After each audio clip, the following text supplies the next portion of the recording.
That is research of Theodore Schwartz. How society programs your identity without you knowing. Theodore Schwartz spent his life studying a simple, uncomfortable question: why do we become the kind of people our world expects us to be? He believed that culture is not just songs, costumes, or rituals. Culture is the pressure behind your choices, the invisible hand behind your feelings, the quiet voice that says, "Be like this, or you will not belong." Schwartz was not a distant theorist. He lived for years among the Manus people of Papua New Guinea, watching a community standing between two different worlds. On one side, ancestral spirits, kinship obligations, village hierarchies, old stories of how life is supposed to be. On the other side, colonial administration, missionaries, schools, money, and the promise of a completely different future.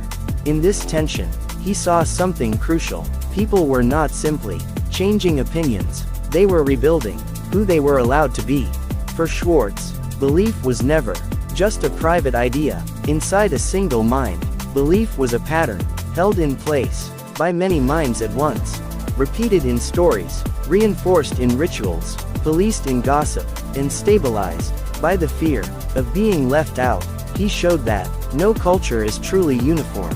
Even in the same village, people carry different versions of what is normal, what is shameful, what is admirable, what is unforgivable. From the same myths, they draw different lessons. From the same rules, they feel different fears. Each person, he argued, builds a personal version of the shared world, a private map of meanings and memories, made from public material. This is where identity is born, in the meeting point between what the group demands and what the individual can live with. Schwartz paid attention to the smallest details, a joke that makes everyone laugh, and one person quietly uncomfortable, a ritual that feels sacred to some, but empty or frightening to others, a rule that is obeyed, not because it is loved, but because no one wants to be the one who breaks it. He saw that social pressure rarely announces itself. It does not say, "Now I will control you." It appears as, "This is just how things are. This is what everyone knows. This is what a good person does." Under this pressure, people learn to monitor themselves. They correct their own thoughts before anyone else does. They censor their own doubts before anyone hears them. The outside voice moves inside. Schwartz showed how children are slowly trained into this inner audience, through praise and scolding, through stories and warnings, through teasing and shame. They learn to feel when they are in line and when they are out of place, often before they can explain why.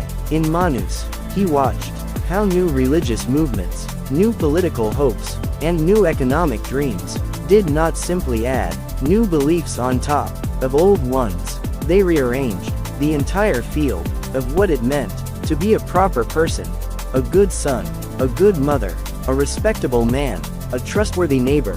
All these roles were quietly rewritten as the world around them changed.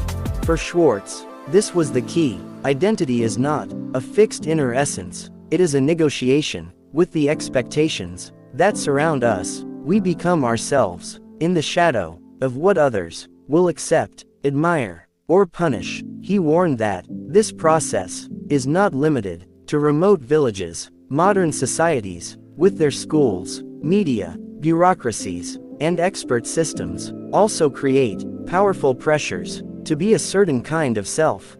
Productive, optimistic, adaptable, normal. The tools are different, but the mechanism is familiar. We fear exclusion, we crave recognition, we adjust ourselves to avoid being the wrong kind of person. Schwartz's work invites a difficult question: how much of what you believe is truly yours, and how much is the echo of what your world needed you to be? He does not say that culture is a prison.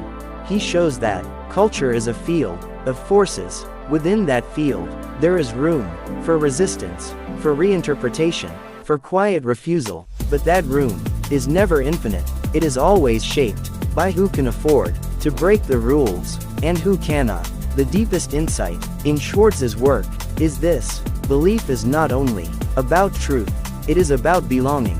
Identity is not only about self-expression, it is about survival. Inside a web of expectations, social pressure is not always loud. Often, it is the silence. After someone speaks, out of turn, he invites you to look at your own life with anthropological eyes. Which parts of you feel chosen, and which parts feel assigned?